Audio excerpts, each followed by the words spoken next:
This is R15 version 2। এই বাইকটা basically আমি নিয়ে আসছি হচ্ছে বাইকটা একটু টেস্ট রাইড দিব, বাইকের কন্ডিশন দেখব, তারপরে এই বাইকটা কেনার জন্যে আসলে কতটুকু উপযুক্ত বা কী কন্ডিশনে আছে দাম দর সব হিসাব করে এগুলো একটু জাজ করব। তার আগে রাইড করি, তারপরে এসে বাইকের কন্ডিশন একেবারে প্র্যাকটিক্যালি জাজ করতেছে, আপনাদেরকে নিয়েই জাজ করব যে আমি কি কি দেখব বা কি কি দেখি একটা বাইক কেনার আগে। আইডেল আরপিএমটা একটু চেক করি। আইডেল আরপিএম 1500-এর কাছাকাছি আছে, 1400-র মতো আছে, এবং আরপিএম কিন্তু স্টেবল, মানে থ্রোটল বডিতে কোনো প্রবলেম নাই, আরপিএম ওঠানামা করতেছে না। একটু পরে রাইডে আরও ডিটেলস দেখা যাবে। ওডো হচ্ছে 34,000। এটা যেহেতু গ্রামে ছিল বাট যত্নে ছিল, এটার মিটার টেম্পারিং নাই, এটা মোটামুটি আমরা 100% শিওর, কারণ যে সোর্স থেকে বাইকটা আসছে এই সোর্সটা ক্রেডিবল সোর্স, মিটার টেম্পারিং থাকলে ডেফিনেটলি বলতো। আর এটা ডেফিনেটলি আনবিলিভেবল যে R15 ভার্সন 2 মাত্র 34,130 কিলোমিটার চলছে। দেখেন, যথেষ্ট ভালো লাগতেছে সাউন্ডটা। আগে রাইড ফিল নেই, তারপরে বাকি বিষয়গুলো নিয়ে কথা বলতেছি। ওয়াও, ভাঙাচোরা রাস্তায় বাইক চালাইতে, স্পোর্টস বাইক চালাইতে যদিও মজা নাই, অন্য যে কোনো বাইক চালাইতে মজা আছে। আমি একটু সাসপেনশন চেক করতেছি, সাসপেনশন প্লে কেমন আছে, যে কারণে এই ভাঙাচোরা রাস্তায় ঢুকলাম। বেসিক্যালি ভাঙাচোরা রাস্তায় ঢুকলে একটা বাইকের সাসপেনশন সম্পর্কে মোটামুটি সে লেভেলের মোটামুটি একটা কনক্লুশনে আসা যায় যে হ্যাঁ সাসপেনশন ভালো আছে কি খারাপ আছে। ফ্যান্টাস্টিক, সাসপেনশন প্লে যথেষ্ট ভালো, মানে সাসপেনশন ফুলি ওকে। 2 গিয়ারে আছে, দেখি 2 গিয়ারে কত ওঠে বাইকটা।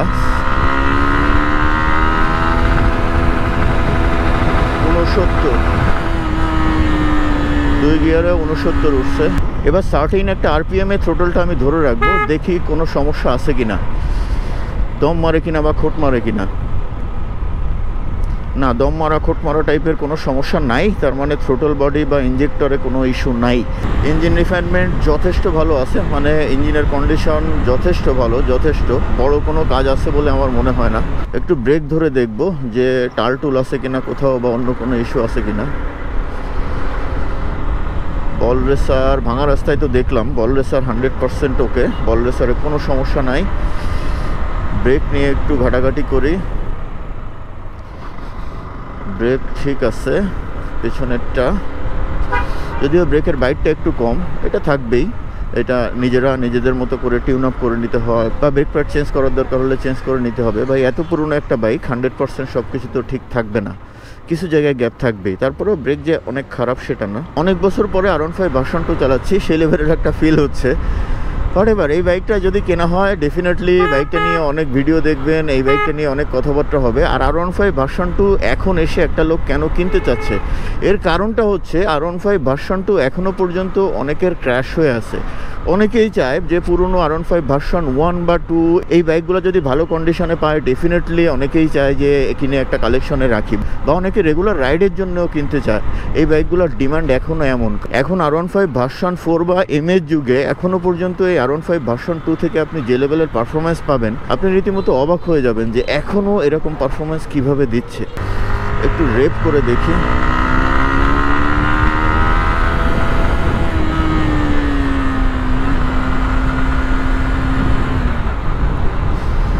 আসলে ওই লেভেলের রাস্তা নাই যে আমি আরেকটু থার্ড গিয়ার টপটা চেক করব, ওই অপশনটা আমি পাচ্ছি না। ওই অপশনটা পাইলে ভালো হইতো, বাট সেকেন্ড গিয়ার পর্যন্ত আমার মনে হয় যে যা ফিডব্যাক পাইছি এনাফ। ইঞ্জিনে কোনো ইস্যু নাই, মানে বাইকের টানটুনে কোনো সমস্যা নাই, 100% ওকে। এবার একটু দেখি স্টেবিলাইজেশনটা কেমন আছে। বাইকের চেসিস ফ্রেম কোনো ইস্যু নাই ইনশাল্লাহ, বাইকের সব কিছুই 100% ওকে। দেখেন বাইকটা এখনও পর্যন্ত কোন লেভেলের স্টেবল, 100% স্টেবল, সুপার কন্ডিশনে আছে বাইকটা। মানে যে বাইকটা ইউজ করে he definitely deserves a big thanks, কারণ বাইকটা সে যত্ন করে ইউজ করতেছে, যত্ন করে। এরকম যত্নে এরকম বাইক কেউ ইউজ করে না।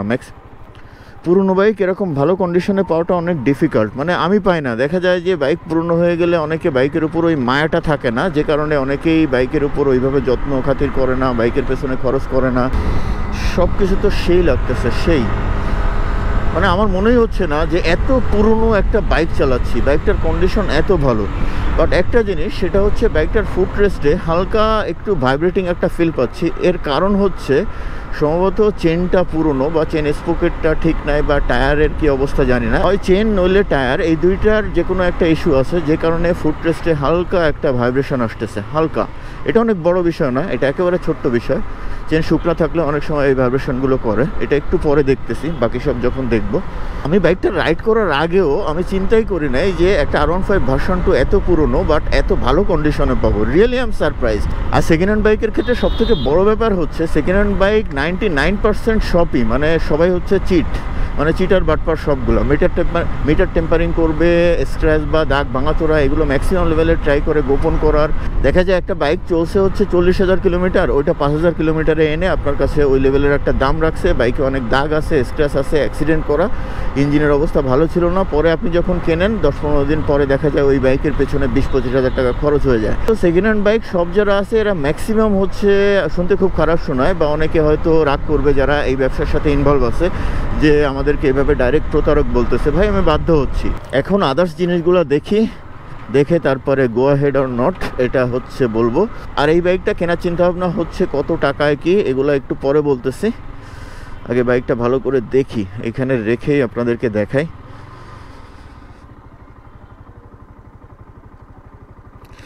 নিউট্রালে উঠে আছে, ছোটলে কোনো সমস্যা নাই।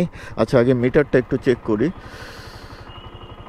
ট্রিপ 1 88.4, ট্রিপ 2 88.4, ট্রিপ F 88.2, যেহেতু তেল কম আছে সো ট্রিপ F এ আছে, মানে মিটারের সুইচটা ভালো আছে, মিটার ফাংশন ওকে। আর মিটারটা চেঞ্জ করা না, মিটারটা স্টকে যেটা ছিল সেটাই।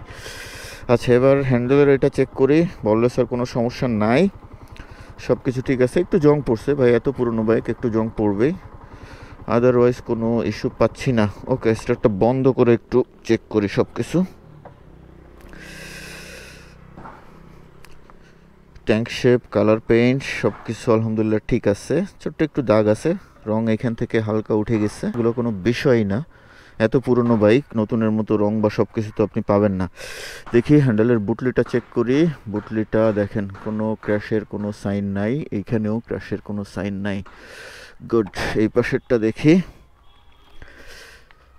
না বুটলি ঠিক আছে 100%। হ্যান্ডেলের বুটলিটা ঠিক আছে, লিভারের এই বুটলি এটাও ঠিক আছে, ক্র্যাশের সাইন নাই। হ্যাঁ এখানে একটু ঘষা আছে ভাই, বাইক এত পুরনো দু একবার কাচ্চিত হয়ে পড়তেই পারে, বাট মেজর কোনো ক্র্যাশের কোনো সিমটম নাই। এটা দেখেন এই সাইডগুলা মেজর কোনো ইস্যু আছে কি না, না। এইখানে এই দেখেন এই স্টিকারটা লাগানো হয়েছে, এটা উঠে গেছে, সম্ভবত বাইক সাইডে পড়ছিল, বাট এটা কোনো বিষয় না, অনেক বড় কোনো স্ক্র্যাচ বা ক্র্যাশ কোনো কিছু আমার মনে হয় না। 100% ওকে। টায়ার ডেফিনেটলি চেঞ্জ করা মনে হচ্ছে। বিট কাটা কিনা একটু চেক করি, বিট কাটা হলেও সমস্যা নাই কারণ এত পুরনো বাইক, সো আপনাকে তো অবশ্যই ভাই টায়ার চেঞ্জ করে নিতে হবে। টায়ারের এখনো পর্যন্ত সব কিছু ঠিক দেখতে পাচ্ছি, এই গ্রিপের ভেতরে এগুলো ফেটে ফেটে গেছে, টায়ারের এক্সপায়ারি ডেট সম্ভবত চলে গেছে, আমি জানি না এটার এক্সপায়ারি ডেট কত। দেখি 100/80 সেকশন, MRF ঠিক আছে, এক্সপায়ারি ডেট কোথায় একটু চেক করতে হবে। আস্তে আস্তে দেখতেছি, ব্লগটা একটু লেন্দি হয়ে যাবে, বোরিংও হইতে পারে, বাট এভাবেই আসলে দেখতে হয়। 8/22, এই যে 2008 সাল 22তম সপ্তাহ, তার মানে হচ্ছে টায়ার তো অনেক পুরনো, বাপরে বাপ। মানে টায়ারটা 17 বছর পুরনো টায়ার, 17 বছর পুরনো একটা টায়ার, কিভাবে কি কিছু তো মিলতেছে না। ফর্কের অবস্থা, এখানে রং উঠে গেছে, পেইন্ট উঠতেই পারে স্বাভাবিক, বাট সিল কাটা নাই, সিল তো ঠিকই আছে মনে হচ্ছে, সিল ঠিক আছে। উপরে টিন, নিচে জং আছে, ওই যে জং আছে। আর রেডিয়েটরটা পুরনো হয়ে গেছে, বাট আমার মনে হয় যে রেডিয়েটরটা অ্যাক্টিভ আছে। ওকে, নিচের এই কিটগুলা, এগুলো সম্ভবত স্টিকার বা পেইন্ট এগুলো সব পরে করাইছে সম্ভবত, যে কারণে এরকম চকচকা লাগতেছে। এই যে ডান পাশে এই স্টিকারগুলো দেখেন, এগুলো উঠে গেছে, মানে পড়ছিল, বাট মেজর অ্যাক্সিডেন্ট বা মেজর ক্র্যাশ করে নাই, এটা বোঝা যাচ্ছে যে প্লাস্টিকে কোনো ডেন্ট হয় নাই। আচ্ছা এইখানে হচ্ছে লিভারগুলো একেবারেই জং পড়ে গেছে, বাট কখনো ভাঙে নাই বোঝা যাচ্ছে, নড়ে চড়ে, এগুলো ঠিক করে নিলে হয়ে যাবে। আর ঠিক আছে। আচ্ছা পেছনের টায়ারটা পরে দেখতেছি, সাইডে কোনো জায়গায় কোনো ঝামেলা আছে কিনা। এই যে সাসপেনশন ফর্ক, রিয়ার ফর্ক জং পড়ে গেছে, যদিও ফাংশন 100% ওকে, এটা হয়তো খুলে একটু পরিষ্কার করে পেইন্ট দিয়ে দিলে আবার ঠিক হয়ে যাবে। 100% ওকে, মানে ফাংশনে কোনো প্রবলেম নাই। চেসিসে কোনো ইস্যু নাই, মানে বাইকটা সেই লেভেলের যত্ন করছে, সেই লেভেলের। আচ্ছা চেনটা একটু চেক করি আমি, চাবিটাও তো সুন্দর আছে।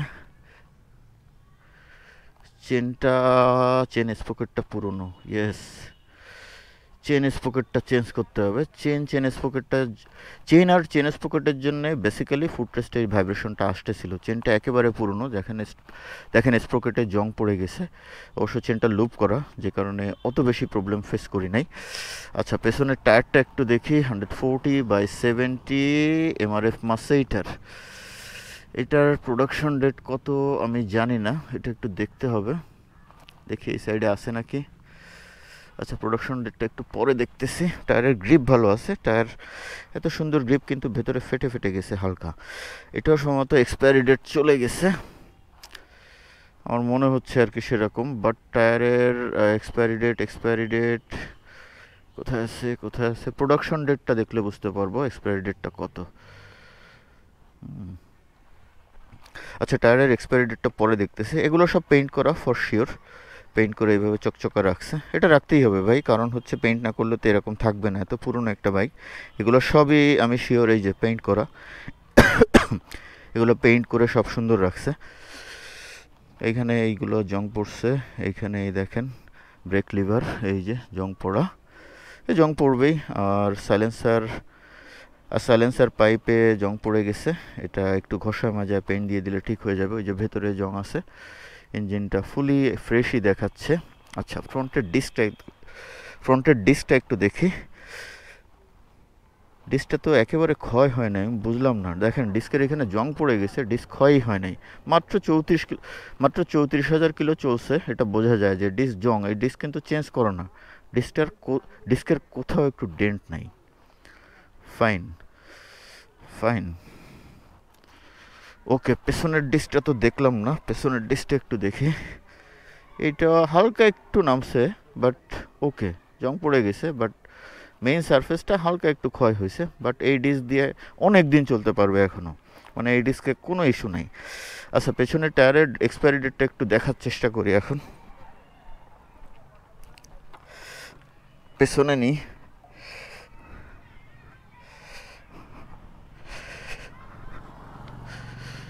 চোদ্দো-22, পেছনের হচ্ছে 14/22/2000। এটার এক্সপায়ারি ডেট হচ্ছে 2014 সালের 22তম সপ্তাহে, মানে টায়ারটা অনেক পুরনো। টায়ারের গ্রিপ যদিও ফুলি ওকে আছে, বাট এই টায়ারটা 14/6/20, মানে 2000 সালে এই টায়ারটা এক্সপায়ারি ডেট পার করে ফেলছে। এটা দিয়ে চালানো যাবে না তা না, বাট এটা দিয়ে চালানো রিস্কি। টায়ারটা যে কোনো সময় আপনাকে বিপদে ফেলতে পারে। আচ্ছা বাইকটার বলে দিই, বাইকটা হচ্ছে কত কি চাইছে এটা পরে, ওইভাবে আসলে চাই নাই, যেহেতু পরিচিত সোর্স। বাট আমাদের হচ্ছে আমরা 2 লাখ টাকা হলে বাইকটা নেব, কারণ হচ্ছে বাইকটার ওভারঅল যা পাইলাম রাইড করে, ইঞ্জিন 100% ওকে, বাইকে বড় কোনো ডেন্ট নাই, চেসিস বা হুইল বেজ 100% ওকে, বেসিক সব কিছুই মোটামুটি সেই লেভেলের ওকে আছে। বাট যেহেতু বাইকটা অনেক পুরনো, যে কারণে বিভিন্ন জায়গায় জং টং পড়ছে। এই যে দেখেন, এগুলো আসলে একটু ধুয়ে মুছে পরিষ্কার করে পেইন্ট দিয়ে দিলে ঠিক হয়ে যাবে। এই যে দেখেন ব্যাক সাইডটা অনেক জং পড়ে গেছে, এগুলো ধুয়ে মিশে ঠিক করতে হবে। কি বাইক চালাতে পারো? এই বাইকটা কেমন লাগে? সুন্দর লাগতেছে? এই বাইকটা কত টাকা হলে কেনা যায়? 2 লাখ টাকা হলে কেনা যায়? কিনবো 2 লাখ টাকায়? তুমি যদি বলো তাহলে কিনবো 2 লাখ টাকায়, নাকি আরও কম দেবো, না বেশি দেবো? বেশি দেবো? ও বাইকটা তোমার এত ভালো লাগছে যে আরও বেশি দেবো। কী নাম তোমার? আলী, খুব সুন্দর নাম। যান তাহলে বাসায় যান, আম্মু চিন্তা করবে না। আর কি আছে, আর কিছু কি দেখার বাকি আছে? এইখানের এই লোগোর ইয়েটা উঠে গেছে, হোয়াটএভার, এগুলো কোনো বিষয় না ভাই। এত পুরনো বাইক আপনি একেবারে শোরুম দিয়ে বেরোনোর সময় যেভাবে থাকে ওইভাবে তো আশা করা ঠিক না।